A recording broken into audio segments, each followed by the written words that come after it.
On game night, there's only one food delivery service that's a real slam dunk. Grubhub's got you covered with game time eats, late night treats, lazy lunches, family dinners, and more. It's all on Grubhub. And now Amazon Prime members get a year of Grubhub Plus for free. So you pay zero delivery fees when you order. Visit goforgrubhub.com/Amazon for details. And with the holidays right around the corner, Grubhub gift cards are the perfect gift for everyone on your list. Download the Grubhub app today. Go for Grubhub. This holiday, Audible invites you to listen in on some of today's most creative musicians telling their stories in their own words. Origins is an Audible Originals podcast series featuring music and memories from artists like Billie Eilish, Camilo, Doja Cat, Flying Lotus, and more. Discover what shaped their creativity and get drawn into the immersive sound design that lets you feel the experiences that inspired them. Start listening to this innovative new series at audible.com/origins.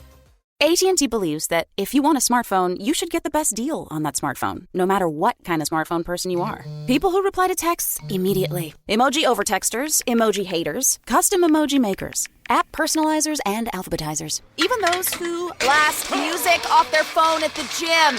At AT&T, we give new and existing customers our best deals on every smartphone. Save up to $1,000 on our most popular smartphones with eligible trade-in. Offers vary by device. Terms and restrictions apply. See AT&T.com or visit an AT&T store for details. Hi there, I'm Zach Braff. And I'm Donald Faison. We're real-life best friends, but we met playing fake-life best friends, Turk and JD, on the sitcom Scrubs. 20 years later, we've decided to rewatch the series one episode at a time and put our memories into a podcast you can listen to at home. We're going to get all our special guest friends like Sarah Chalk, John C. McGinley, Neil Flynn, Judy Reyes. Show creator Bill Lawrence, editors, writers, and even prop masters will tell us about what inspired the series and how we became a family. You can listen to the podcast Fake Doctors, Real Friends with Zach and Donald on the iHeartRadio app, Apple Podcasts, and wherever you get your podcasts.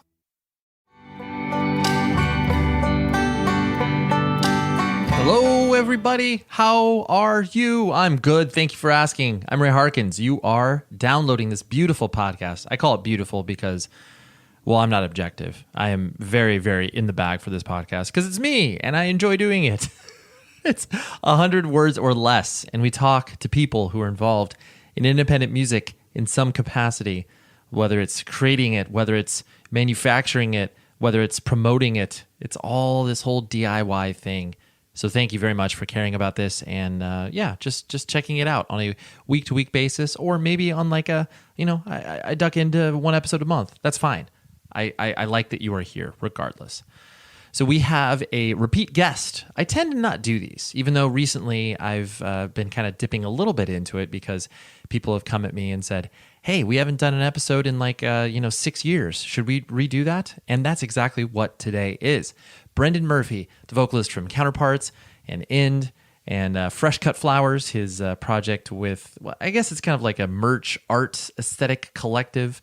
But anyways, Brendan, I've been reposting old episodes occasionally on social media, just basically being like, hey, people that are new to the show, like, how about you check out these episodes from our quote unquote archives, as it were. And so Brendan was like, hey, dude, it's been a long time since we chatted from a podcast perspective. And then I looked back and I was like, oh my gosh, this is 2013 since we last spoke. And this was a very compelling conversation because I was basically able to go back to Brendan and talk to him more about, well, not even more, but just talk to him about the idea of like, hey, when I spoke to you this last time, your band was kind of just on the come up, maybe people started to recognize what they were doing. But now to be able to offer perspective and to be able to watch like, wow, yeah, that things have been going well for the band. They've been, launched on larger tours and put out more records and all that stuff.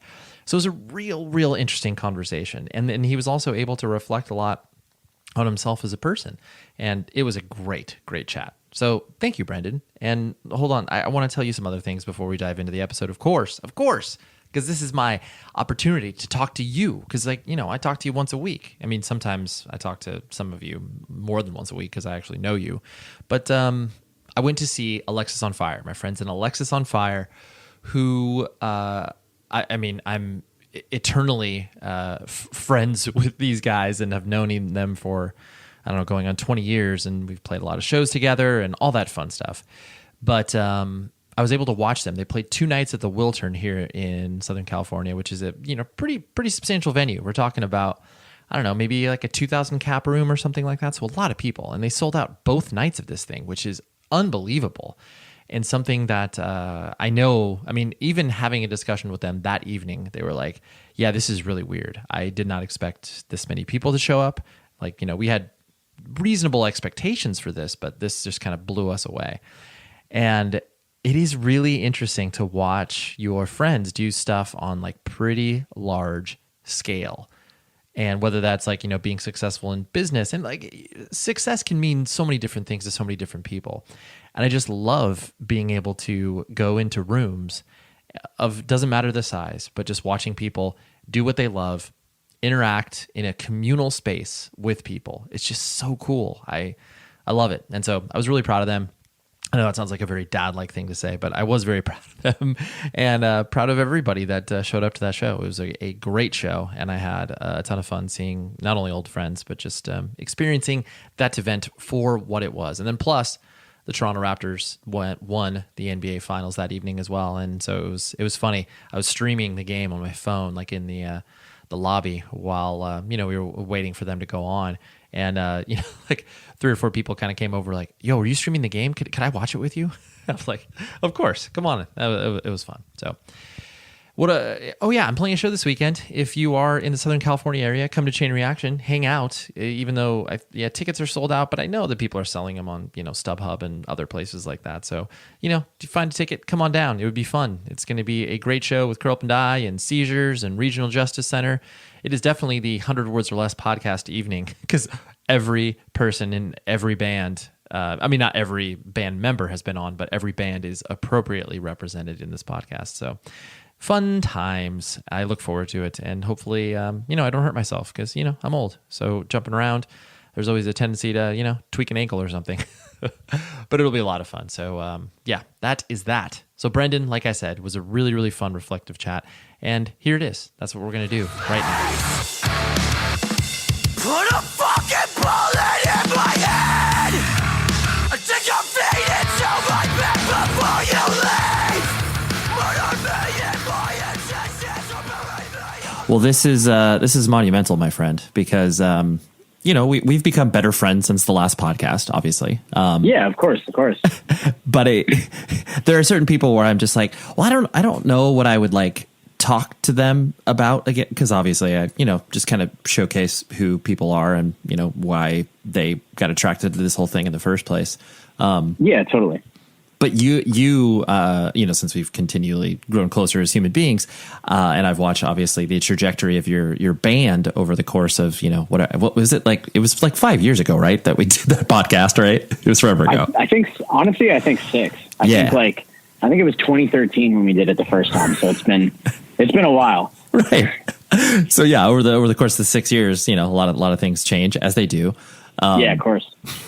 And so like this is going to sound like super sarcastic, but like people really like your band now. Not like they didn't like that 6 years ago, but like just the sure. The passion and fervor that people have for Counterparts now is so much different than what it used to be.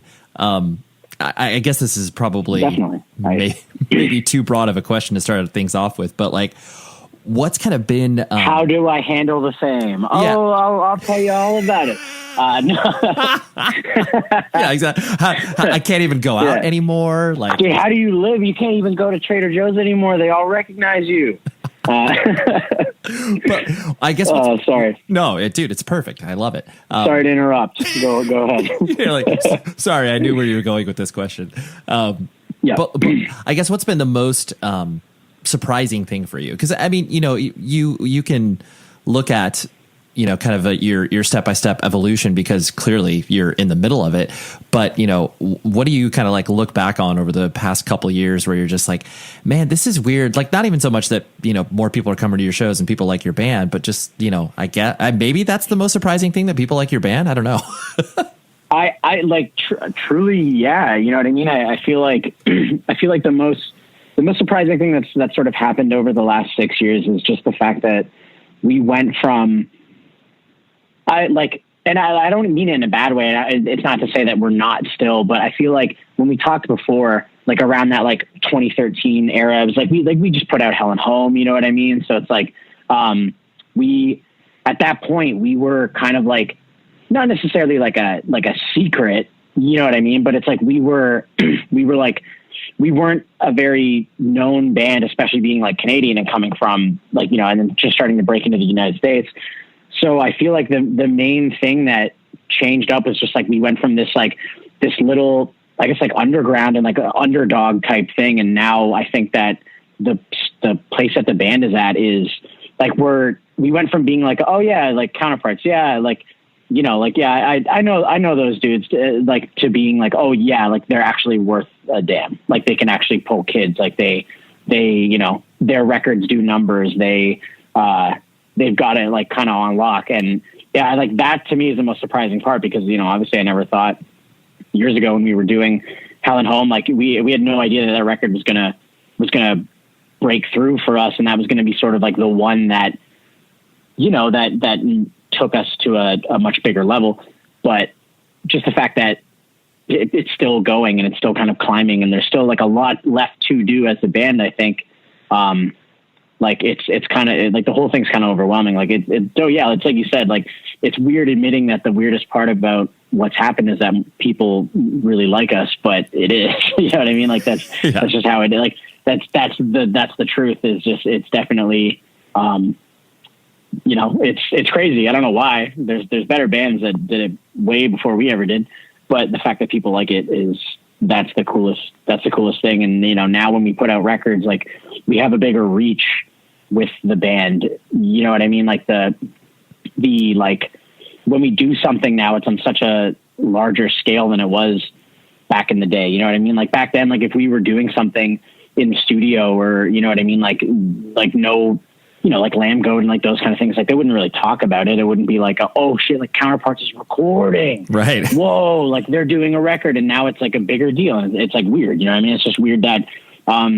as your fan base grows, I think everything else kind of balloons with it, you know, and you don't notice it because it's for us anyway, it's such a gradual incline, but with, you know, but yeah, and it keeps going and you have to be mindful of that. You know, you have to be mindful of the fact that like when you're doing tours and your band's getting bigger and stuff, like you have to, you know, I mean, we're always going to be the joke band that like we're always cracking jokes and having fun. Like that's the main reason why we're here, obviously. But at a certain point, it's like, we can't really like do this stuff anymore. Like it's not like there is a level of professionalism that you have to keep, but we just don't really talk about it. Like we try to keep that off to the side and just sort of let it be like, we're having fun. Like, yeah, we don't play broken gear anymore because that's not professional, but like, we're not going to bore people and tell them that, you know? Totally. But, yeah. Right. Yeah. I think that like the main thing is just the growth of the band and the growth of,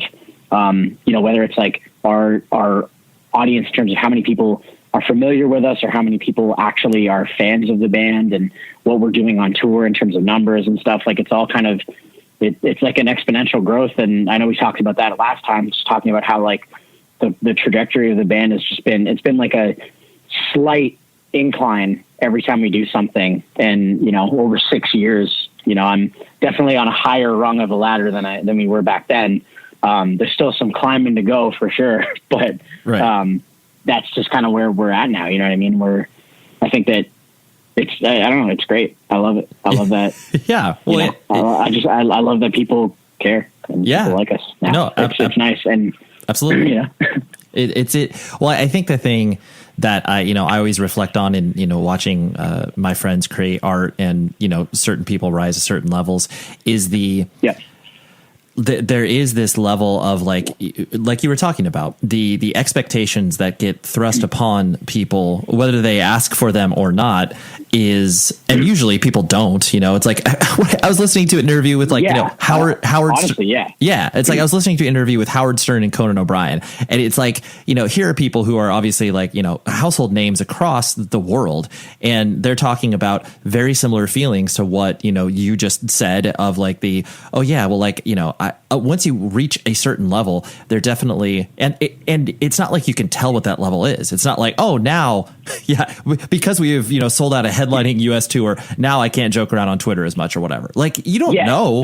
Exactly. You have no idea. The only way to learn is to basically to like test it and sort of see, like, test the waters, you know what I mean? And that's what I think a lot of the times, like, a lot of people, they don't understand that, and they get frustrated with it, and they get upset that they don't necessarily know what they're doing. And a lot of people want to be in control at all times, and they want everything to go the way that it's planned in their head.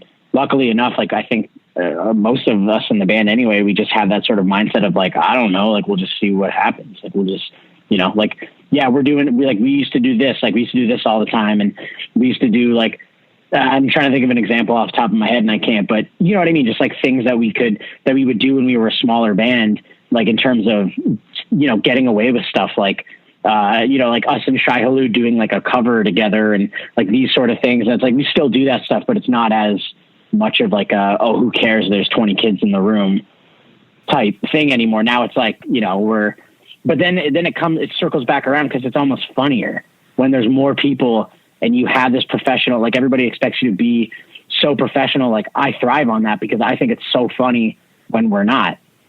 You know what I mean? Like I'm sure people, like, they probably go to my Twitter and, like, let's say someone just heard the band for the first time and they're like, oh, like these lyrics are pretty serious and they deal with a lot of, depressing and miserable topics and all this stuff. Like, and then they go find my Twitter and they're like, this guy is tweeting about diapers. Like, what's going on here? You know what I mean? Like this is the guy that wrote, like these words that like I related to so hard. And then you've got him talking about like, God knows what on Twitter. He's talking about like Eiffel 65 and posting videos of him drunk doing karaoke. It's like, what? Like, this is the same dude. But I think that to me, like, you can't beat that. That's the funniest thing in the world. Like having people expect you to be this like super professional thing. And it's like, well, we are, but if you think I'm not going to like joke around on stage, like, you're out of your mind. Like, I'd rather not be in a band anymore. That's in between songs. Like, that's Brenny's time. Like, that's my time to do my little comedy show and make people laugh. And that's what I like to do. So I'm like, I'm not sacrificing that for anyone. Like, right. If you want to see a serious band, go see a serious band that, that can't crack a smile or tell a joke, but like, we're definitely not that, but we can't be all jokes anymore. Like, now we have to actually care about, like, like back in the day, it'd be like, oh, you spend, $200 on fingerboards and stuff like that. And then now our accountant, like, if I did that now, like, our accountant would be like, yo, what are you doing? Like, why did you buy $200 worth of custom fingerboards? I'm like, oh, for fun. Right. It's like, well, I don't know if that's a business expense, man. I'm like, oh, you're right. It's not a joke anymore. Shit. Like, okay, cool. Right. It's like, well, yeah, you learn, and I think this probably comes with age too, where you learn how to modulate, like you learn, and not even so much like you're changing who you are. Cause like you said, the core components of, the band and who you are as a person don't change drastically, but you learn where it's like, oh yeah, like, maybe I shouldn't speak for 15 minutes of a 45-minute set, like, or whatever, it's like, you're like, totally. Yeah. I'll speak for 7, but I'm not going to do 15 or whatever. Yeah. You just learn that. Exactly. Right. Exactly. Yeah. Like it's like a joke I see on Twitter all the time. There's people, like, they always make the joke about how, like, you play a show and like the local band like breaks down their gear on stage. Right. And it's like, I think at some point, like the local band's like taking their cymbals off the stands and like packing stuff up on stage. It's like, no, get it off and do that later. Like, get it off the stage now because the band has to play. But that's a perfect example of, like, we used to do that until we found out, like, well, wait a minute, like, you're not supposed to do that. Like, you're just supposed to get off ASAP. Like, oh, now like, now we know. And it's funny to think about all of those things that, like, you used to do, like, doing a tour in a minivan, pulling a trailer and driving from Hamilton, Ontario to Halifax and back and not getting one oil change. It's like, whoa, like, you would never do that in a million years now. But the only way you learn is through experience and through, like, having your van literally stop working in the middle of a tour, or like having the band's tour manager scream at you, being like, get off the fucking stage. Like, we got to play. You know what I mean? Like, you learn those things through experience. And like you said, like you modulate, and as an adult, I think you're definitely better at handling that and taking that stuff head on than when you're a kid. Like when, cause I can't speak for everyone on earth, but like when I was 16 and 17 and we were starting this band, like I was an idiot. You know what I mean? Like I didn't know anything. And now I know a little, and it's cool. At least there's some growth there, but right. No, totally. And I think it's also really interesting too, because not only do you take into consideration, how, you approach the band and how the band kind of exists within the ecosystem of, punk and hardcore and stuff like that. But then something that no one can ever predict is the rise and fall of not only just the popularity of a specific genre of music, but just like as this music scene becomes more and more, for lack of a better term, mainstream, where it's like, and that's something you're like, oh wow, like there's, whatever, 17% more people coming to shows now than there was like a couple of years ago or whatever. And like, that's something that you're like, oh, you can't predict that. Yeah. It's like, how do you handle that? You know what I mean? Like, how do you handle, exactly like you said, like a band going, or metalcore, let's say. I mean, metalcore's always had that close, like it's not quite mainstream, but it's like close enough. You know what I mean? But like the way that things work now, it's like, things just like they happen really quickly. And because of the internet and because of how like streaming and how quick it is to just like get your music out there with or without a label too, like people just do it themselves. Right. So you have all this stuff happening, and how are you supposed to plan for that? Like I remember like a good example, like you had Isaac from Knock Loose on the show a while ago. And like that's a perfect example of like that band, like they blew up so fast that I remember they were like doing our tours and they were getting merch shipments and like selling out of merch in like 2 days. And they're like, we're out of shirts. And I'm like, yeah, your band's big. Like you have to order more shirts. And they're like, the bill's going to be like, $25,000.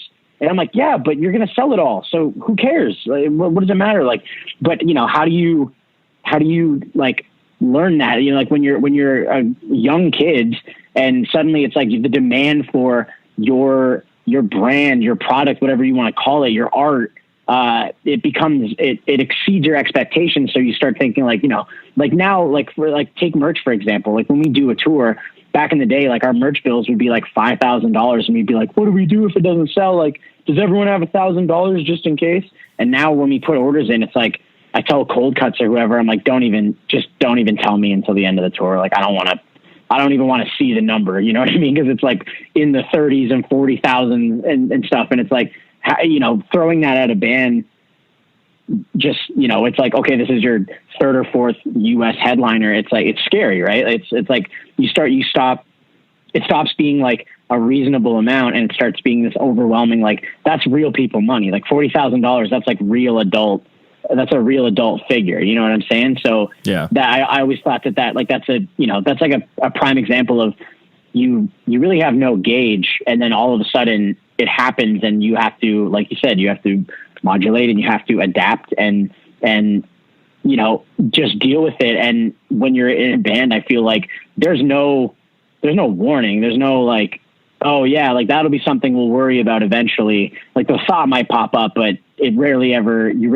think about it eventually. It kind of just falls in your lap and you go like, oh shit, what do we do? So right. Yeah, you react. I feel like that's, and that's kind of been like bringing it full circle. Like that's kind of been the last 6 years of the band. You know what I mean? Like we didn't know, we didn't plan for it. And it's just kind of like learning how to do things like lights, you know what I mean? Like an example, I was talking about this the other day where like we did that tour with Census Fail. It was Census Fail, us, Movements Like Pacific. And I remember Dog, like our manager, being like, you should hire Census Fail's light guy to do lights. And in my mind, I'm going like, what do you mean lights? Like we're going to pay someone to fucking do lights? Like who cares? It's lights. Like who gives a shit? Like if the band's good, why would anybody care about the light show? And then I'm like, whatever, we'll do it. Cause Dog's bugging me to do it. And I'm like, no, I want the money for us. Like I don't want to pay someone else. And he's like, well, take it out of my commission, whatever you pay him.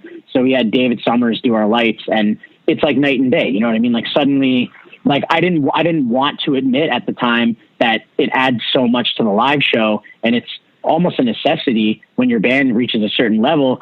But like it kind of is, you know what I mean? And it's crazy. Like, you know, back when we were playing floor shows to 20 people, you know, I never in a million years would have thought like someday we're going to be paying some dude like, you know, hundreds of dollars a week, $1,000 a week, whatever, to do lights. That thought never pops into your head, but as your band gets bigger and stuff, like these things just kind of show up. Like, that's a sound guy, you know, like we were always just like, yeah, we'll use the house guy. And then eventually we're like I don't ever want to use like a house sound guy again, unless I know them and they're sick, but you know what I mean? Like, just let me solve all of your holiday shopping problems right now by talking to you about the premium audio products from Raycon. They have wireless earbuds, headphones, and speakers that offer premium sound. I personally adore the wireless earbuds. I've been using them for 4 or 5 years. They got a ton of battery life. We're talking 54 plus hours. It's incredible. And honestly, I have gotten them for gifts for my significant other. I've gotten them for my family and friends, and they all come back to me and they're like, dude, this is incredible. Why have I never used these before? And I'm like, I don't know. That's your fault. That's why I am here to help you. And for the next month, Raycon will have a countdown to Christmas with a new pop-up flash deal for you to take advantage of every single day. Now, what can you do? You can go to buyraycon.com/Ray and get the best deals around. That gets you 15% off site-wide with code HOLIDAY plus free shipping. That is code HOLIDAY at buyraycon.com/Ray for 15% off your Raycon purchase and then free shipping. So again, go to buyraycon.com/Ray, solve all of your shopping problems, and then maybe, you know, toss a pair of headphones there for you. Okay. Maybe just an idea, but thank you, Raycon, and buy them now.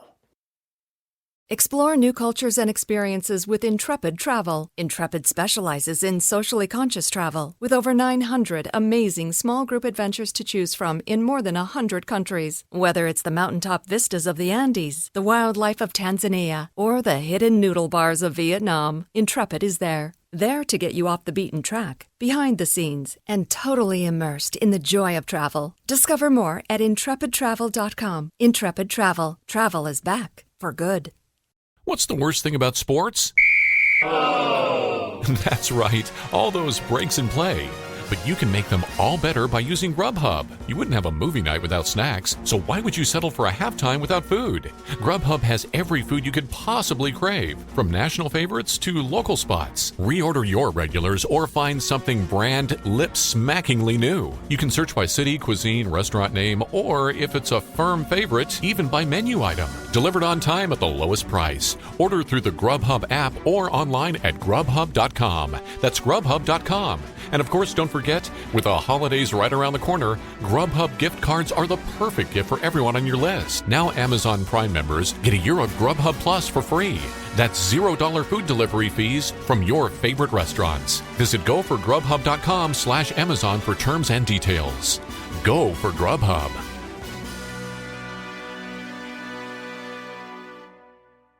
These things that you never think of in a million years when you just start playing music with your friends, and then they become, you know, a reality sometimes too quick, and you don't understand what you're supposed to do in that situation. But right. You know, it is as much of a learning experience, I think, as like going to college or having a job and dealing with real problems. It's like they present themselves. They're different. They're different from what your friend that has a degree had to deal with.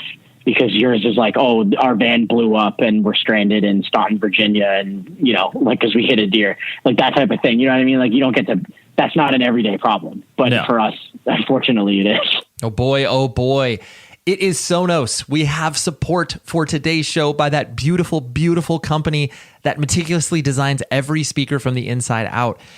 They have so many amazing products. And if you are a fan of sound, which you are listening to a music show, so of course you are a fan of sound, it is the best speaker you could possibly ever put in your house.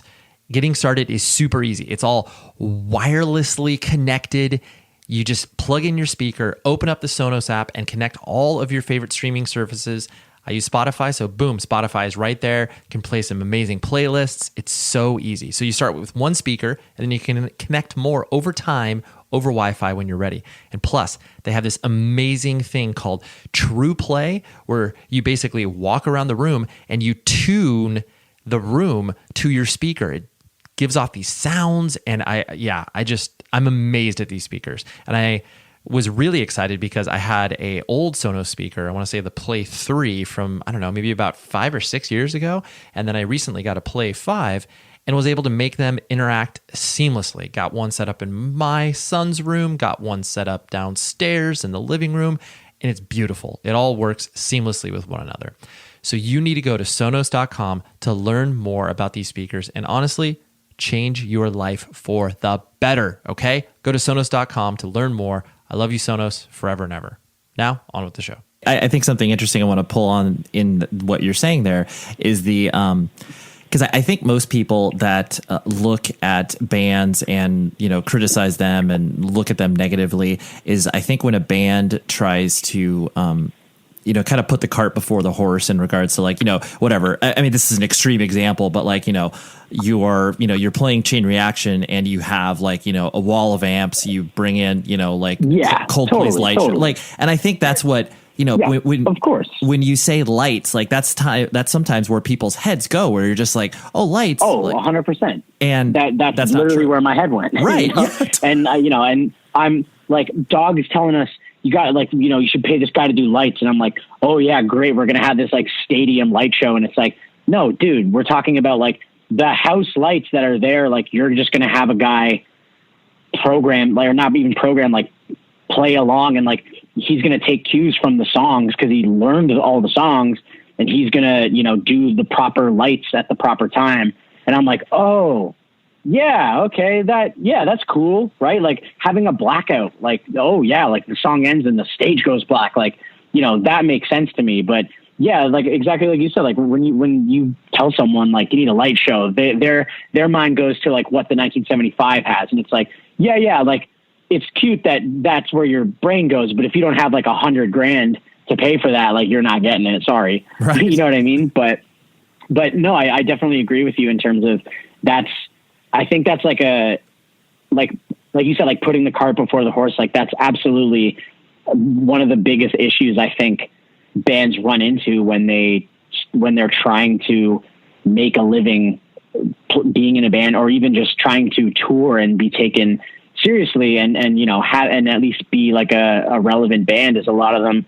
Yeah. We've seen stuff where it's and I'm not trying to be rude, and I'm not trying to say that we're some musical geniuses or whatever, but it's bands are, they can't play their instruments and they spend nothing on recording and it sounds rough, but then you see them live and they all have perfect gear and, rack cases, and it's tour ready, and they've got a crazy van and they have lights and stuff. And I'm just like, dude, write the songs first. Right. If you just write good music, all that stuff will come in time. You know what I mean? I feel like people are just smarter nowadays. You're not going to fool anybody. On the flip side, a light show can add so much to a live show.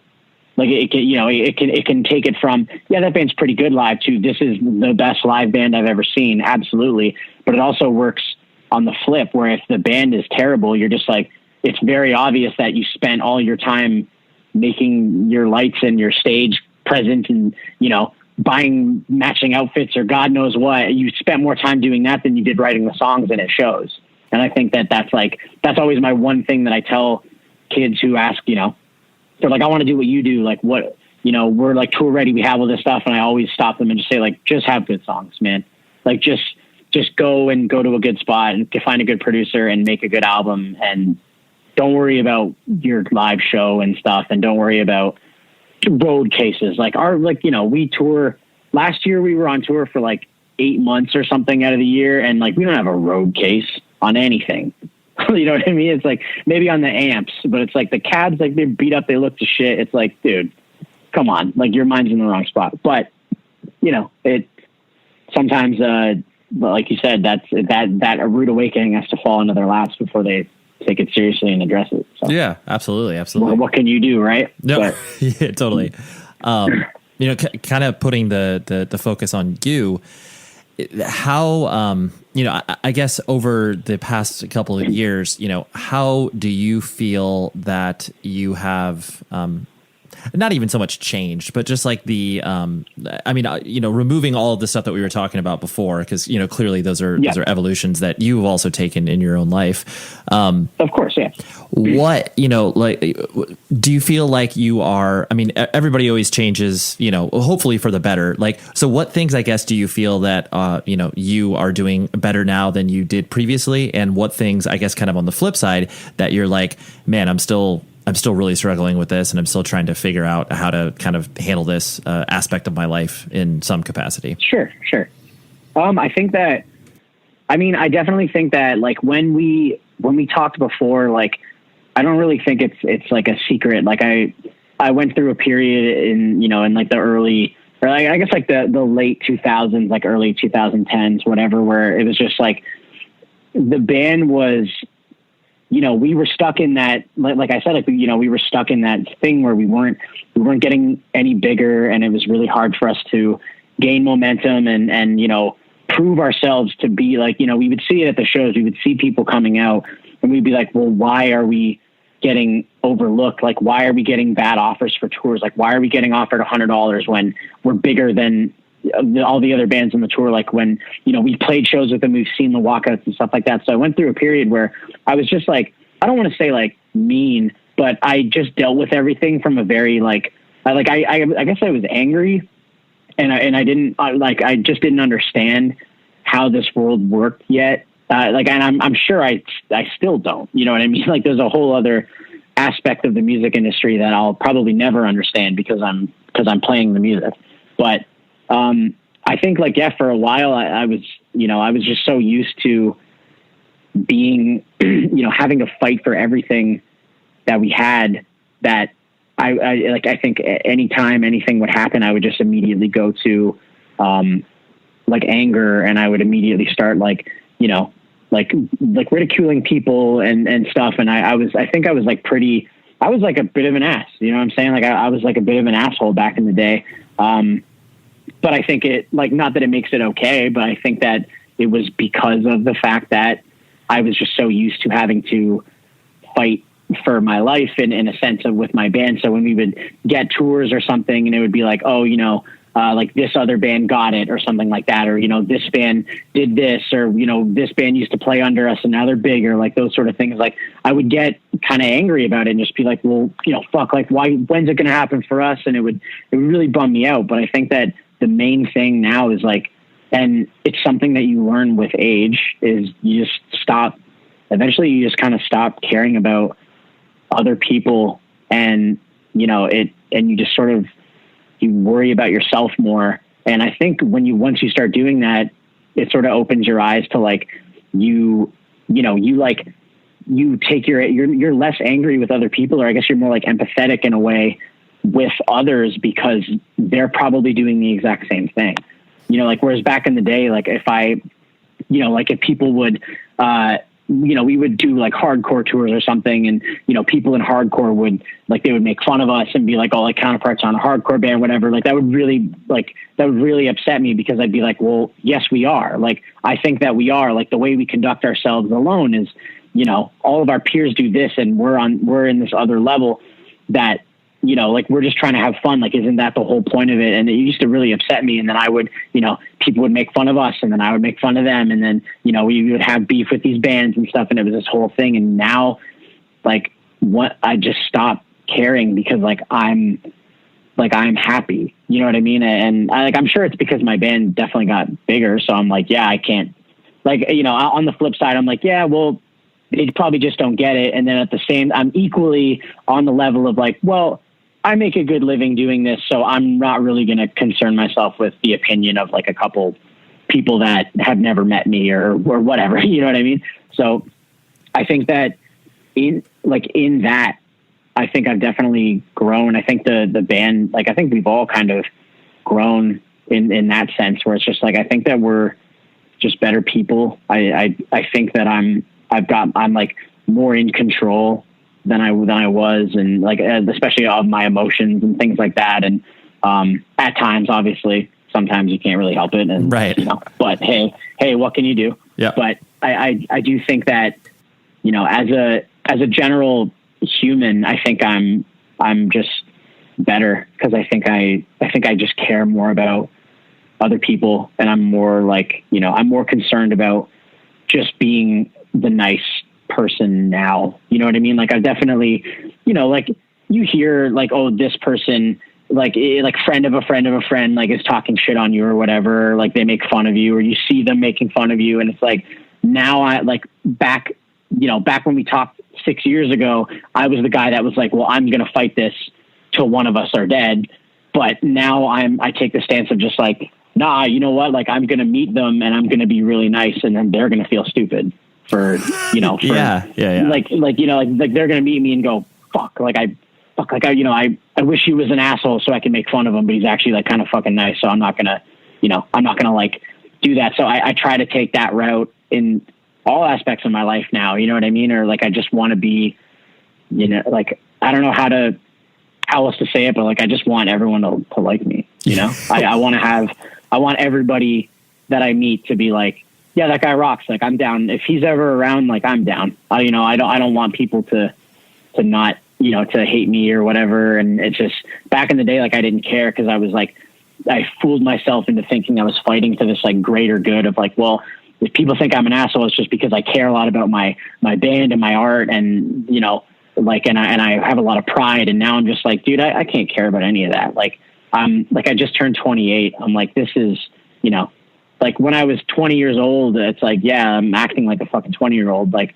now I'm 28, and all my friends are getting married and have houses and stuff. And I'm just like, well, I made fun of some kid on the internet today, and I showed him, I like got him to block me, and I won the fight. It's like, it's ridiculous. So I think that in that aspect, and just trying to be a better person, and I think I'm more compassionate than I was. Like you see stuff like even years ago, like I remember like in metalcore and stuff, like even in terms of just like things that you wouldn't say and stuff, and like like viewpoints, like they'd be jokes or whatever. Like I like take, for example, it'd be like, like growing up in Hamilton and stuff, like you would see a lot of like, it was like a very like misogynistic type scene and stuff. And back then I didn't think of it, but now as an adult, and like as we as a collective, like humanity, get smarter, you start to think like, well, it's kind of fucked up. Like that was ridiculous. You know what I mean? Like that's stupid. And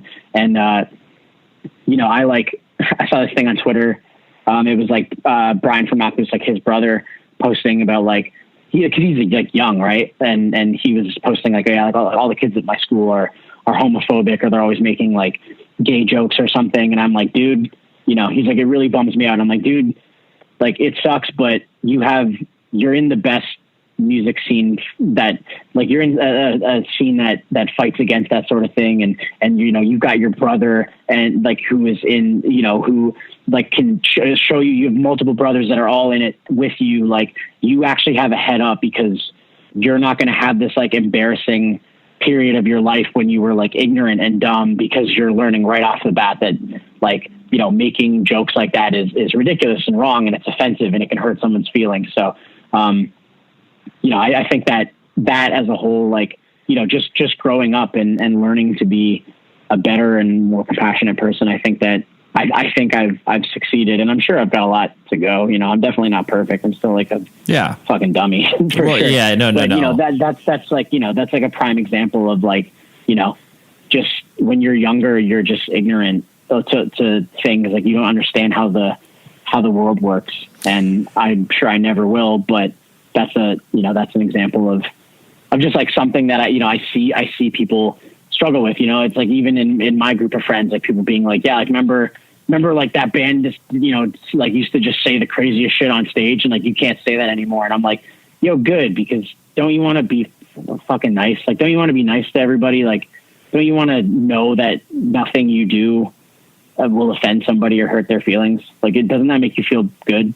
And that's sort of where I'm trying to be with my life now, is just, I want everyone to like me. Yeah. I want to be everybody's friend. Well, I think I'm getting there, Right. You're more conscious of that. And I think that to your point, that unspoken competition that exists when you start to, play in a band of any level of success. Like it doesn't matter, if you're drawing 150 people, all of a sudden you feel like you're like, oh my gosh, like I can't even believe this. But the notion that all of these things that are outside of your control, like, to basically putting a nice bow on what you're saying, you can only control how you are reacting to situations and what you put out in the world. And I think both of those things, to your point, are something that is really, really difficult to recognize when you are, and not even so much the age, but just kind of like that ecosystem that exists of just like, oh, we got to do this, we got to do that. And why does this thing happen? Because you feel like everything. Yeah, of course. You feel like everything is a affront on you, You're like, oh gosh, this is an indictment on why we're not doing this. It's like, well, no, they just chose this because of this. It's like, oh, you're right. Of course. Absolutely. Yeah. Yeah. And like, that's, that, and yeah, like I said, like that was definitely something that I struggled with, was just like, being just like, like the competition and stuff like that. And I think that like, I maybe not even necessarily competition, but it would just be like, like just like the fact that in my mind, I thought that we had to fight harder than everybody else for what we were given. Like, we had to pay more for dinner and everybody else got to pay less, like that sort of vibe.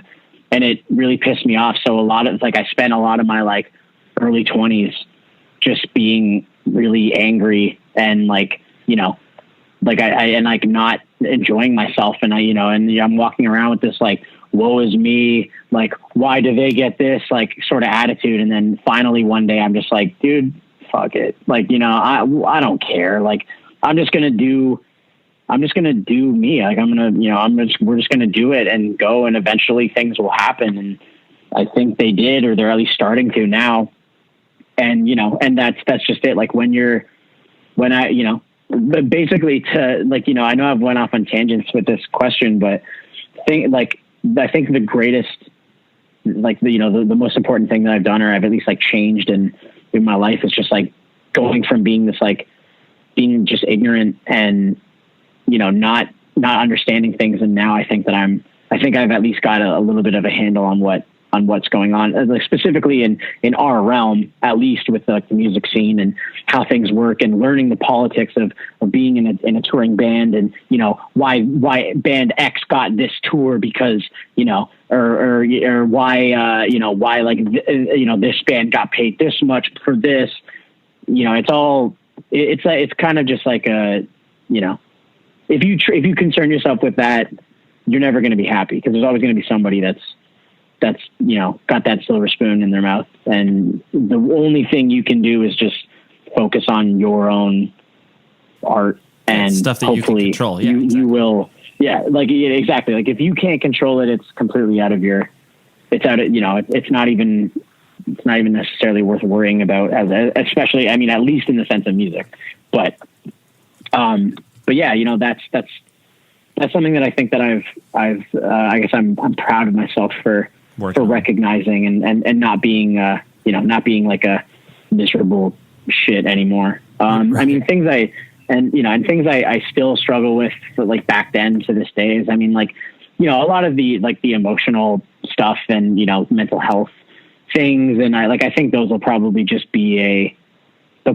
staple in my life for the whole thing, start to finish. But, I'm at least like recognizing it now. Whereas, like I even think of stuff before where it'd be like, oh shit, like I shouldn't even. Explore new cultures and experiences with Intrepid Travel. Intrepid specializes in socially conscious travel with over 900 amazing small group adventures to choose from in more than 100 countries. Whether it's the mountaintop vistas of the Andes, the wildlife of Tanzania, or the hidden noodle bars of Vietnam, Intrepid is there. There to get you off the beaten track, behind the scenes, and totally immersed in the joy of travel. Discover more at intrepidtravel.com. Intrepid Travel. Travel is back for good.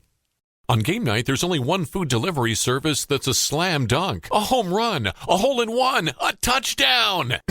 Sorry, I got a bit carried away there. It's Grubhub. For game night eats, late night treats, and sweet and salty faves you crave, lazy lunches, delicious family dinners, and more, it's all about the Grubhub. We all have days when cooking just isn't in the cards. Grubhub is there when you need it most, offering up everything you want from national favorites to the best-kept secret spots in town, ensuring that there's truly something for everyone. Right now, Amazon Prime members get a year of Grubhub Plus for free, so you pay $0 in food delivery fees when you order from your favorite restaurants. Visit goforgrubhub.com/Amazon for details. And of course, with the holidays right around the corner, Grubhub gift cards are the perfect gift for everyone on your list. Who doesn't love the gift of food? Order online at grubhub.com or download the Grubhub app from your app store. Place your order and streamline your order and future food deliveries.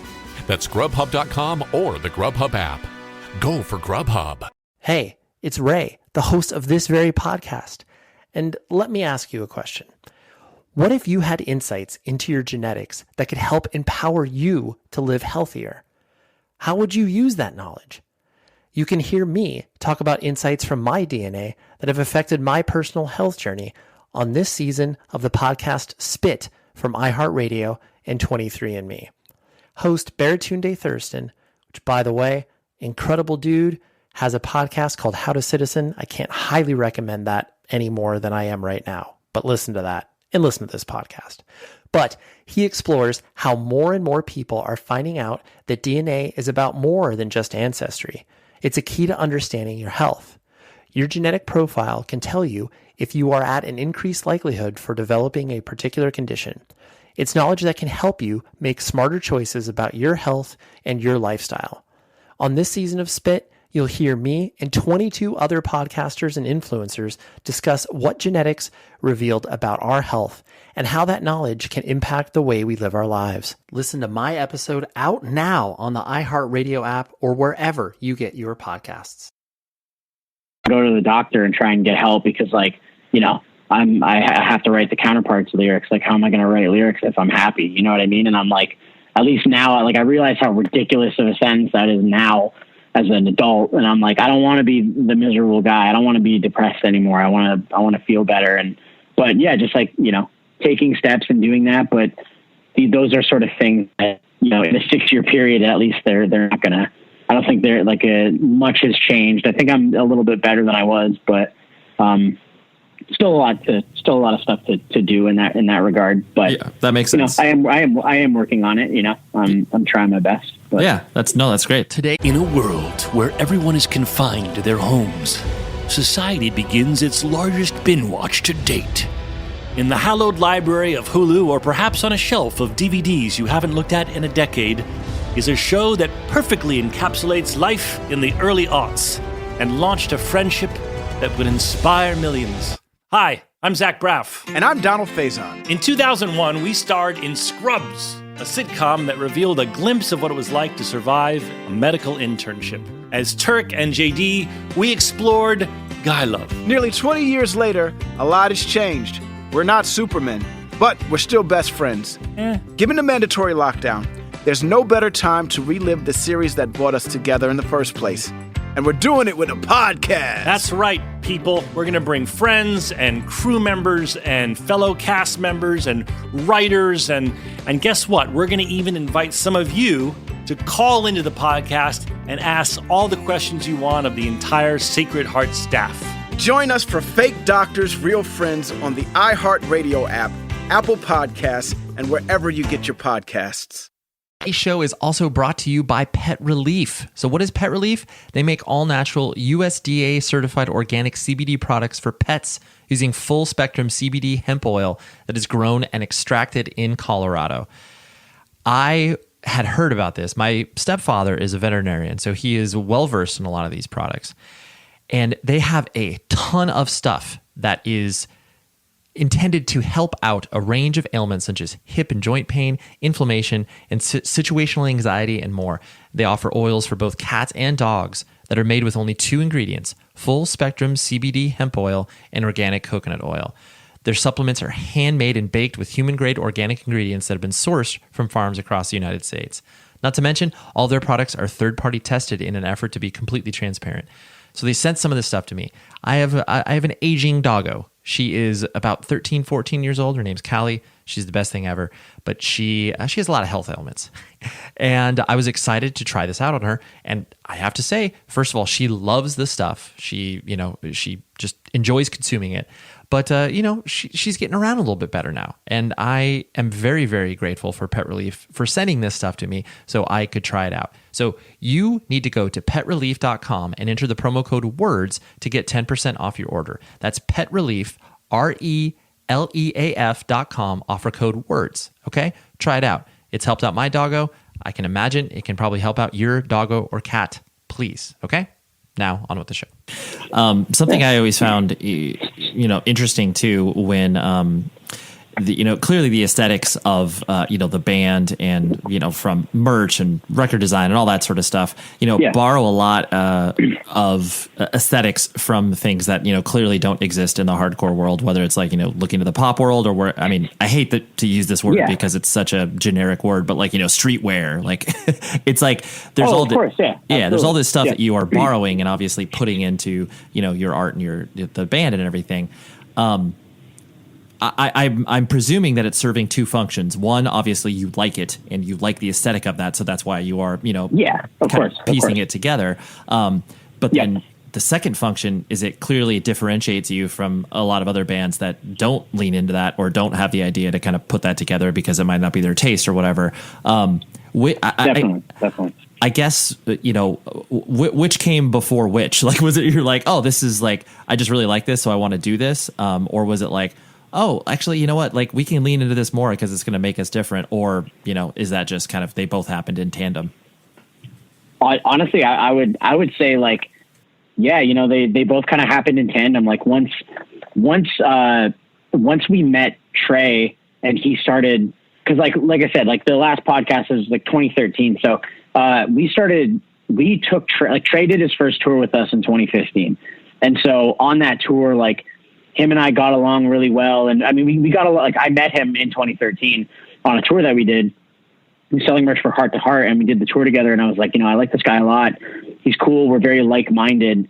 This is like a cool relationship that I have. Like he's one of my good friends, but also, I think that there's like a possibility for something business related here as well. So, like when we started touring with us, like that was around the time that him and I started to take the aesthetic of the band like very, very seriously. And it's been that way ever since. Like, I don't think we've had somebody else make a merch design for the band in 4 or 5 years. I think it's been since like somebody else has, like, people can make them, but like we never print them, you know what I mean? Like we just do it all ourselves. But I think that moving to like borrowing stuff from like the pop world in terms of, like things that we do and like the art direction for album art and stuff like that. Like, I feel like when you look at Bigger Not You album cover, like if you had no idea what Counterparts was or anything, like you go up to someone on the street and say, what does this band sound like? Like it doesn't even have the name on it. Right. And like, I imagine that they would say like, I don't know, like pop kind of stuff, probably like pop music. And you're like, yeah, about that. You know what I mean? But like, we, and then the merch having the streetwear elements to it is like, Trey and I just like that. You know what I mean? Like I always say this, but like my favorite current band is like the 1975 and they have been since like around 2013. So it's like, I'm not like, I love like pop music and I love just like good, catchy pop stuff. And Trey and I both, obviously we have like a passion for, like streetwear and design in a sense and like fashion as a whole and everything. And I think that like when we decided to do everything, like obviously we tested the waters and we designed a couple shirts, but they sold. And I think a big reason why they sold is because kids were coming to the shows and being like, oh, like, yeah, Brennan and Trey, like they actually designed this themselves. That's cool. Cause they like it, but also, yeah, like doing that did sort of set us apart. Like, there's definitely no shortage of metalcore bands that have done like a Supreme rip shirt. You know what I mean? It's like you could, all you have to do is like open your eyes and you can see that, like, still to this day, even though it's dated as hell, like bands still do it. And there's no shortage of bands that have like a streetwear element to their merch, let's say. But I don't think that people are going into as much detail as, like, let's say Trey and I do when we're designing a line. Like, you know what I mean? Like we're straight up looking at like high end fashion and designing merch that's similar to it, like, as much as we can get away with, obviously. Like, we're not, we can't let the thing like fly too far off the handle, but like drawing inspiration from those things and drawing inspiration from past stuff like 90s and 80s and Trey just reading a book on like European design and being like, this is going to be the new Counterpart shirt, and being like, this is sick. And I think that at the exact point when we started doing that, because we liked it, it did set us apart from other bands. And I think that we just realized that, like, okay, wow, like kids like they have the same taste as us. So let's give it to them. You know what I mean? Like, nothing makes me cringe harder than like thinking about those old, like, fucking 9-color Warped Tour band shirts with like like a snowman puking up a rainbow, unicorn, and and then there's like a reindeer, and it's like smoking a blunt or something. You know what I mean? Like all that stuff. I'm just like, dude, that was so bad. That was so bad back then, and like it absolutely didn't age well. And I think that band merch as a whole didn't really, like, it doesn't really age well. Like except for the 90s stuff, because like the vintage look is always going to be popular. But when I see design, like when kids come to shows and they have a Counterpart shirt that was printed in like 2013 or something, like they got it with the Current Will Carry Us like pre-order, I'm just like, ew, man, like why didn't we start designing stuff ourselves back then? You know what I mean? Like I think it was just because we didn't know how, and then Trey literally taught himself Photoshop, and now he's a graphic designer. And it's just like, like he's watching tutorials, sitting shotgun in the van just to be able to figure out how to make this Counterpart shirt look a certain way. And now he's, doesn't even have time to like to do designs for us half the time because he's so busy doing stuff for like 90 other bands. You know what I mean? Like, so like, I think that it, like, like you said, like it was very tandem, and it was like they both just stemmed off, and it went in two directions where it's like, I think that people liked them. Like there were some people that liked the merch because they were just excited that we literally designed it. So they buy it and they know like, Counterparts would wear this shit, or like Counterparts are literally wearing their own merch on stage right now. And people are like, oh, you can't do that. I'm like, yeah, I can. It looks sick. What are you talking about? Like, I like it. Right. Like, what do you mean? Like, you don't like this shirt? Like, you wouldn't wear it? Like, oh, sorry. You know what I mean? But also, because we cared so much, like, I think it added a cool element to it, to where people, like, it did set us apart. You know what I mean? Like, I feel like if you take the band name off of shirts, let's say, or like, or even like you pull somebody who has no idea that, it's like a Warped Tour, let's say, and you walk by 15 tents. Like, I feel like our merch, it did, when we did Warped, like it did look different than everybody else's. You know what I mean? And I'm stoked on that, because how many, you know what I mean? Like, how many fucking like snowman throwing up shirts can you own? You know what I mean? Like, how many gold foil shirts can you have? Like, how many, like, it's the Supreme font with the red box logo, but it says a band name. Like, how many of those can you have before you're like, yo, this shit's like kind of tacky, right? So I think that it definitely, it like not only helped the band in terms of making us more money because people wanted to buy it, but also it helps set us apart. And I think that now we are a band that's more or less known for the aesthetic aspect of the band, because it's extremely cohesive and it's all literally one guy doing all the aesthetic stuff. Like, Trey is like he's a member of the band basically, and his job is like visuals, like whether it's album covers, music videos, art, like, the backdrop, the merch, tour flyers. Like, he does everything, you know what I mean? And I think that we're easy to spot. Like, that's going back to 1975. Like, that's a big inspiration for me, obviously, because I feel like when you see them or you hear them, like, you know what I mean? Like, if you know who they are and you see one of their shirt designs or their album cover and it doesn't necessarily have the band name on it, like, you kind of have an idea of what it is. And that's all I've ever really wanted for the band, musically and visually. Like, I just want, I want to stand out, and I've always wanted, like, I wasn't content with, like, blending in and being like, yeah, Counterparts, they sound like this, they do that or whatever. Like, yeah, they're like all the other bands in their, like, little wheelhouse, like, of melodic hardcore, metalcore, whatever you want to call it. I just wasn't, I don't know. It's like, again, going back to, like, the stupid pride in me of being like, we are different. Like, we're cool. Like, we're like everyone else. We're just like, we're more cool, dude. You know what I mean? Yeah. And just wanting to sort of stand out and, like, leave our own imprint, I guess, as a band. So that way, when it is done, because it won't, you know what I mean? Like, it's not going to last forever. And I'm more aware of that now than 6 years ago, but I want to at least be remembered as, like, a band that kind of did their own thing. We did only what we wanted to do and never did what we didn't want to. And I want people to respect us for that, I guess.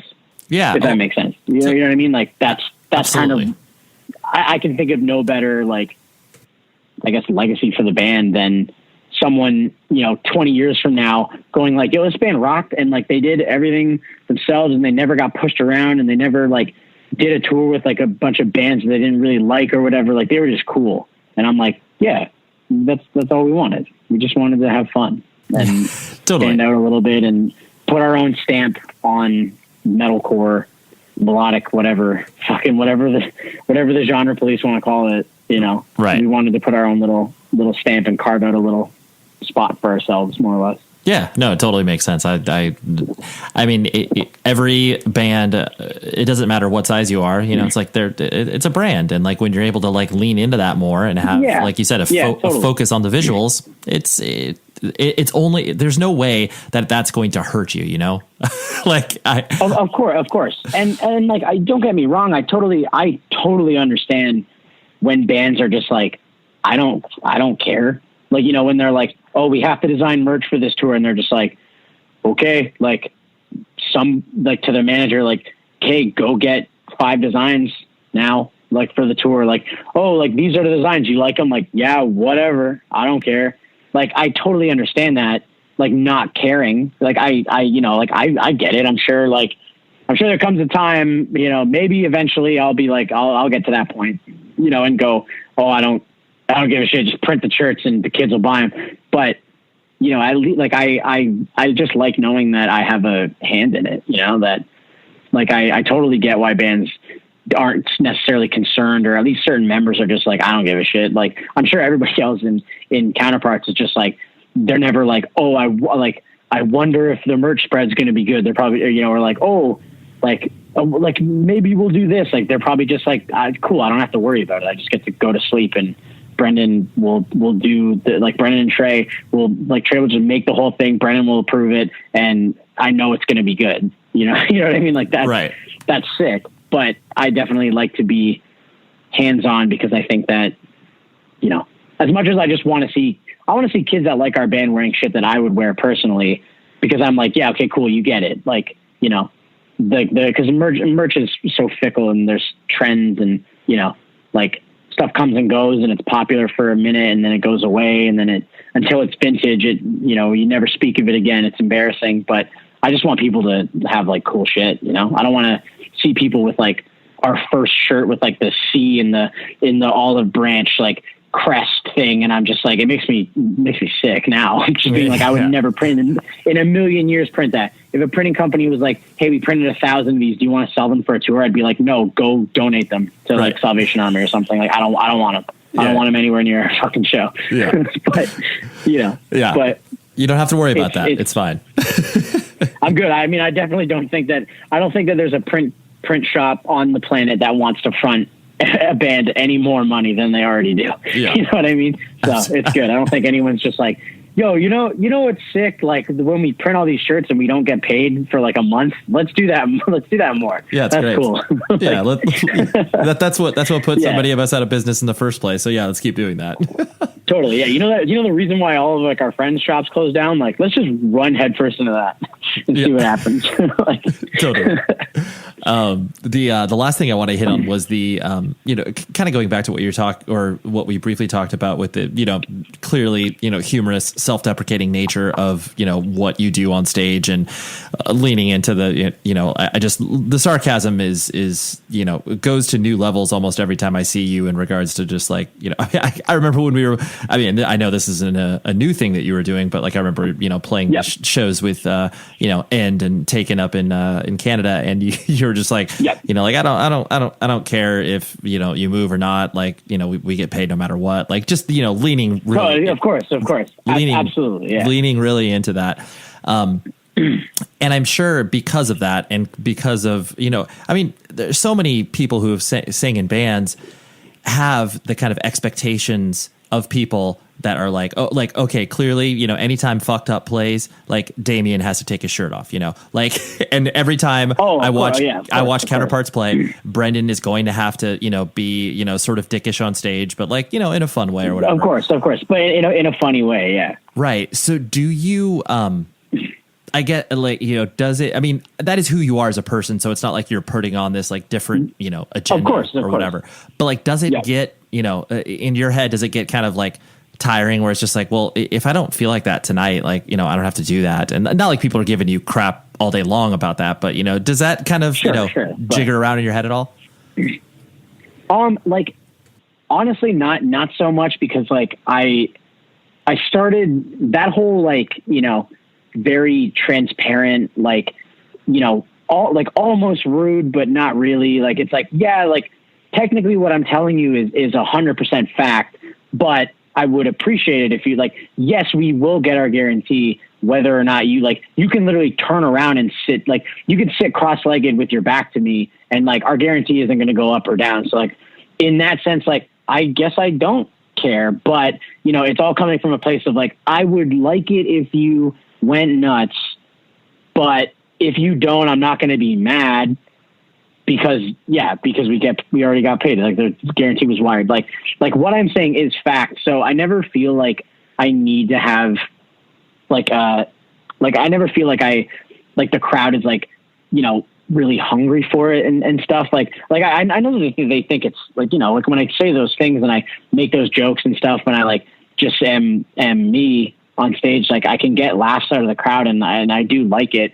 So, but the whole reason why I started doing that is because I got tired of like the expectation of having to go on stage, and be like, yo, like, all right, like if you guys don't move around now, like, like all this shit, and trying to be this like serious front man, that I was just like, I'm just going to be normal. And that's going to vary. Like there's going to be some days where I'm like, I'll tell the crowd like, hey, what up? Like, I'm fucking sick as hell. Let's get this over with. You know what I mean? Or like, then there's days where I talk like so much between songs, and there's other shows where I just don't feel like talking that much. And I'm just like, yeah, I don't know. I don't really want to talk today. So we're just going to play songs now. You know what I mean? Or playing The Wedding Singer behind us while we play and stuff. It's like, the whole reason I'm doing it is because like, I don't want there to be an expectation. Like, I don't want it to be like, you have your rehearsed banter every single night where it's like, the bands on the tour, like know what you're going to say. Like, oh, at this part, he's going to thank us. And then they're going to do this, and he's going to thank the other band. And then he's going to say, this is the heaviest song ever, shit. Like, it's just like, I like to keep it random and just sort of go off of my vibe and how I'm feeling that day. So I don't feel like there's an expectation. What makes me like, and I'm sure that like, there's definitely kids that like, they'll come to see us play, and they'll be like, well, you didn't call us like dumb or stupid or ugly or, or dumb motherfuckers today. Like, I wonder if he's in like a bad mood or something. And maybe he's actually depressed today, and that's why he wasn't joking around. Right. And it's like that, like that concerns me more, is like, I don't want kids to think that I'm incapable, or like if I'm not being funny, I'm for sure like on the verge of a mental breakdown, because that's not it either. But, you know, it's like, I feel like it never really bums me out. I think like what bums me out more is if I'm in a good mood or I'm happy, and then people kind of give it to me being like, oh, like, well, if you're happy, like the new Counterparts record's going to suck. Or like someone like literally tweeted that at me yesterday, and they were just like, and they were, cause I posted something about how like I'm doing better and I'm happy and stuff. And someone responded being like, oh, like if you're happy, like what's like, or like, you know, like, I don't know if I can buy a happy Counterparts record. And I just responded back saying like, I'm going to make whatever I want and you will pay for it.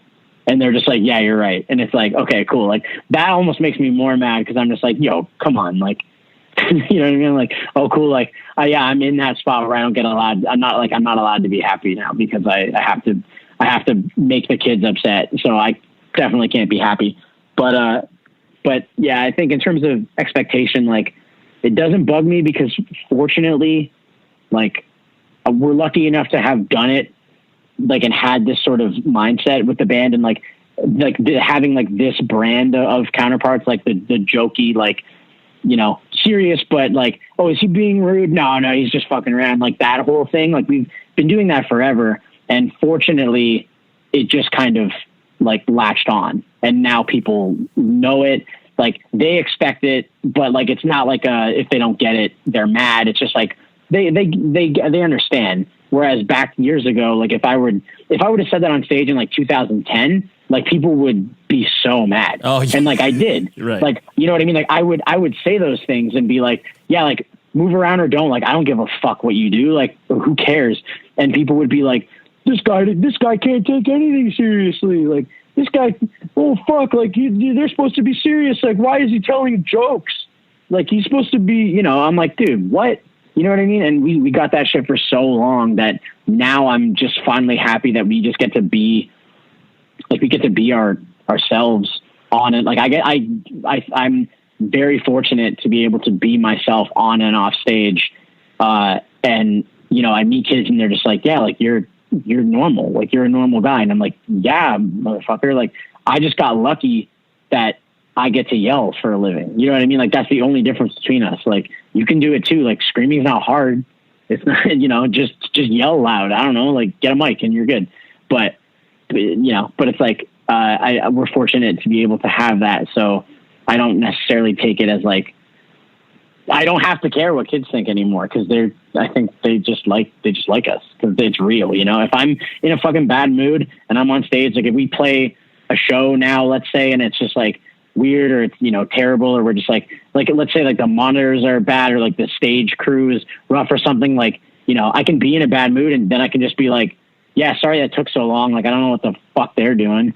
And like, I get to just be completely transparent. And then kids, like, they almost like that more than if I were to be serious. Like, I feel like I said, if I'm serious now, people are like, oh shit, he's upset. Yeah, this is weird. I right? wonder if maybe his girlfriend broke up with him or something. I don't know. You know what I mean? So it's like, yeah. But yeah, we're lucky. We're lucky to have that. And I think that brand, like, you know, because you've met me, like I think I am the same person on and off stage. Like I think that there's no difference. The only difference is that I have a microphone in my hand during one of those, and you know, and I think that's sick. I don't want there to be this like weird cloud of like, you know, like I don't want people to come to our shows and be like, oh, you know, and like hold us in like some higher regard because we're in like a band. I'm just like, dude, we're up there noodling around and playing breakdowns, buddy. Like I'm no cooler than you, I promise. Like maybe I'm funnier, sure, but I'm definitely not like cooler in any way. Like you can come talk to me. I'm a normal guy. You know what I mean? I'm not gonna have my security guard kick your ass for trying to get a photo with me. Like, don't worry, I'm normal. Totally. Well, the risk with that becomes the, you know, once a person buys into their ego, that's when it really, you know, that's honestly when you kind of, in my mind, you cross the bridge between, you know, just being a person and then being a person who is bought into like who they are. Cause it's like, you know, whatever, looking at like, you know, Andy Hurley and like all these people like who have obviously come from the hardcore scene and the DIY music scene, they're not any different than who they were, 10 to 15 years ago. Like, yeah, all the things that we were talking about previously, but like the moment that a person comes from our world, buys into the ego at a level that can be not corrected, that's when they've obviously crossed over, and you're just like, oh yeah, you're not a good person anymore.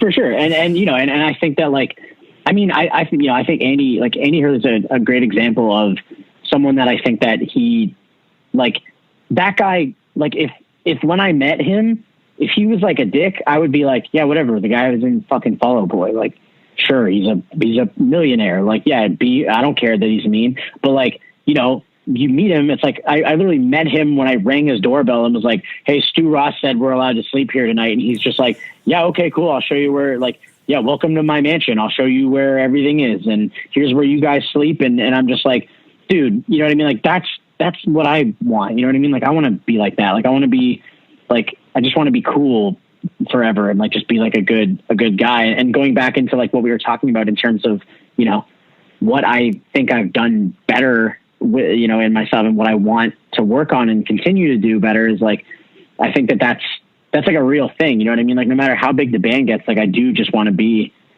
like a normal fucking guy. Like, I want to be able to just like kick it with kids that like us. And, obviously there's days where I'm like, yeah, I'm not going to merch today, 'cause I'm like not in a good mood. So I don't really want to like meet anyone or whatever. But, but then like I said, like with Andy Hurley, like that guy could have been a fucking dick to me, but he was so nice. And it's just like, that puts shit in perspective where it's like, dude, guys like got gold records or fucking platinum records on the wall, like has the nicest house, and like all of his friends are living with him. Like, that guy made it, and he's like taking care of his boys. I'm like, that's the coolest shit in the world. Like, I want to be that. You know what I mean? I'm like, that's so success. cool. Like, that is success. Yeah. In a nutshell. That's true success, because he is the same. He is the same guy. I think anyway, he's the same dude that played drums in Race Trader or whatever, but he's just got millions of dollars now. So it's like, that's fucking awesome. You know what I mean? Like, it's like, that's cool. So, and then you see him going from like doing Fall Out Boy tours, and then he's playing with like Enabler and stuff like that, and like Sect and like those things, like playing at like the Barbary in Philly and shit. And it's just like, yeah, cool. You played an arena a month ago, and now you're playing a 200 cap venue, and like, you're not running around with a security guard. You don't have your own like private fucking green room thing. It's like, you're like, you take it for what it is. Like, you're just chilling. Yeah. You're a hardcore kid. That's sick. Like it's like, like you grew up and you didn't let anything sort of change that for you. And I love that. And that's like a perfect example of, if by some odd chance I'm awarded that much success, or like success, even like half as much on that level, like if I could go in the future, and if by chance I matter as much as him, or if I'm in a position like he is, and I turn out to be a dick, like, I would kick my own ass. Like, I would beat the shit out of myself. Yeah. You'd be like, you know what I mean? You failed. And it'd be like, you ruined it. Like, you had one job, and it was just to be nice to everybody, and you fucked it up somehow. Like, I hate your guts, and I'm going to Jim Carrey kick my own ass in the bathroom. Yeah, totally. Well, now that you've said that, we all obviously can hold you accountable to that. Yeah, exactly. And please do. That's good. it. Like there, and you even get it. Like, there's even times when it's like I was talking to our friend Austin yesterday, just about how, like, touring, like thinking about touring when we first talked, like 2013, and we're like just starting to really do tours and stuff. But it's like, I'm still sleeping on like strangers' hardwood floors with like dog shit next to me, and then now I'm like there's days where we're on tour, and it's like, what do you mean they didn't get, like, they couldn't get Jameson, and we had to get this other brand of whiskey? And then it like clicks, and I go like, Whoops, hold on. Okay. Yeah. I gotta, it's like, okay, hang on. Like, you got to take your belt off and like, whip yourself in the ass and just go like, like, it almost happened. Like, you know what I mean? Like, totally that sort of thing. So it's like, but like, to come back to the first thing we talked about in this podcast is like, things do change, and, it's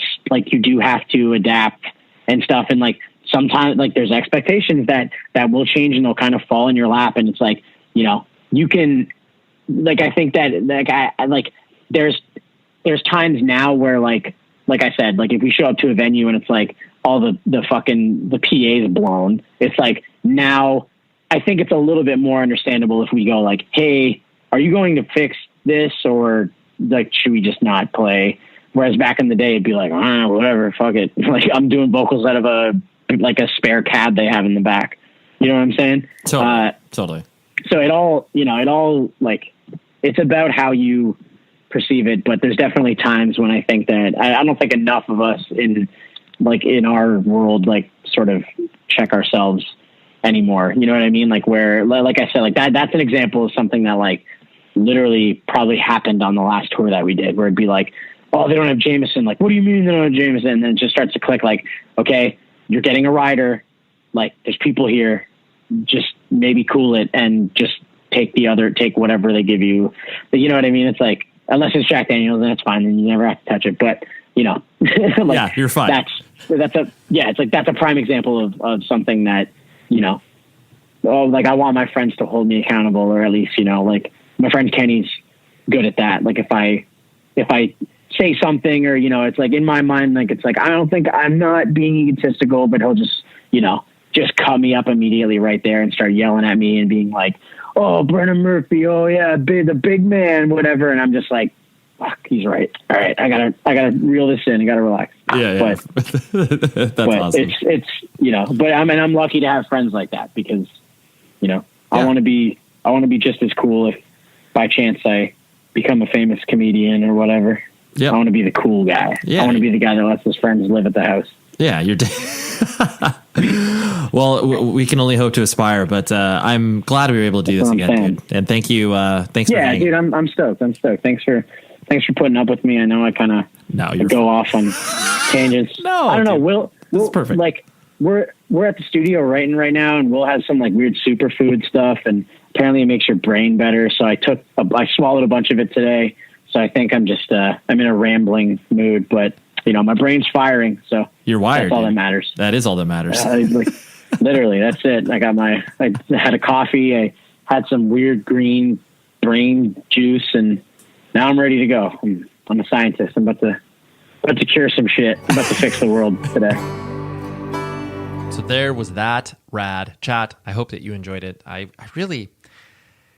wasn't nervous about this conversation because I knew it was going to be fun and I was going to have a good time and Brendan was going to have a good time. But to be able to go down the different roads and not have to, kind of sort of build the biographical picture of the person. Because, if you want that, you can go back in our archives and listen to, I don't know, episode 60 something. I don't know. You can easily find it.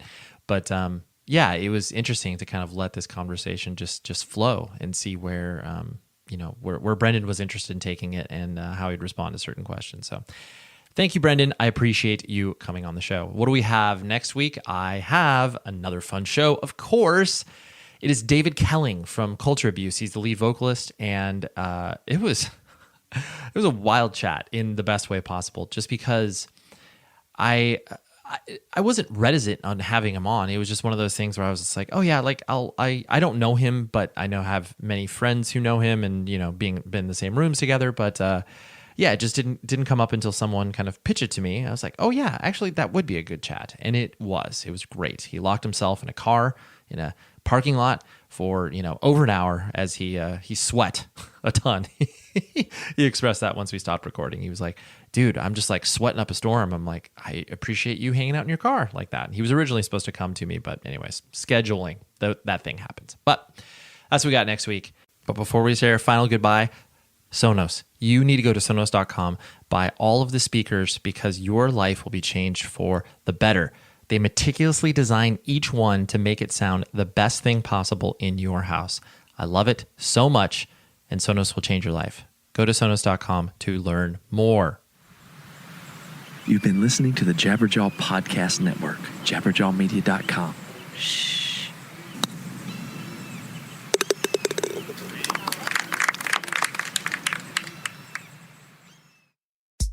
Hi, I'm Esther Dean. I've made my life by writing songs like Fireworks by Katy Perry, Super Bass by Nicki Minaj, What's My Name by Rihanna, just to name a few.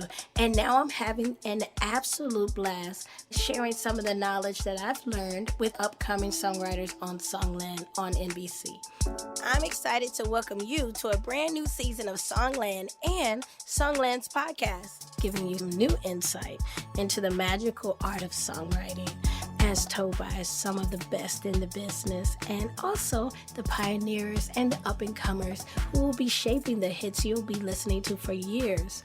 We have an amazing roster of talent this season. I promise you, you don't want to miss one single episode. Don't miss Songland. Explore new cultures and experiences with Intrepid Travel. Intrepid specializes in socially conscious travel with over 900 amazing small group adventures to choose from in more than 100 countries. Whether it's the mountaintop vistas of the Andes, the wildlife of Tanzania, or the hidden noodle bars of Vietnam, Intrepid is there. There to get you off the beaten track, behind the scenes, and totally immersed in the joy of travel. Discover more at intrepidtravel.com. Intrepid Travel. Travel is back for good. Happy holidays. My podcast on iHeart has brought me together with friends both old and new. Want to know how fashion designer Michael Kors built his iconic American brand? Aren't you curious how rapper Snoop Dogg and I really became good friends? Catch up on the Martha Stewart podcast this holiday season on the iHeartRadio app or wherever you get your podcasts. People who don't know Bruce have to understand two things. One is he's built like something Michelangelo has carved out of a piece of marble. True, this is true. And number two, he's the first person to show you that at every party, at every dinner. Maybe take a shirt off. I'm Bruce Bozzi. That was George and Julia. You may not know me yet, but you already know most of my lunch dates by their first names and voices alone. Listen to Table for Two on the iHeartRadio app, Apple Podcasts, or wherever you get your podcasts.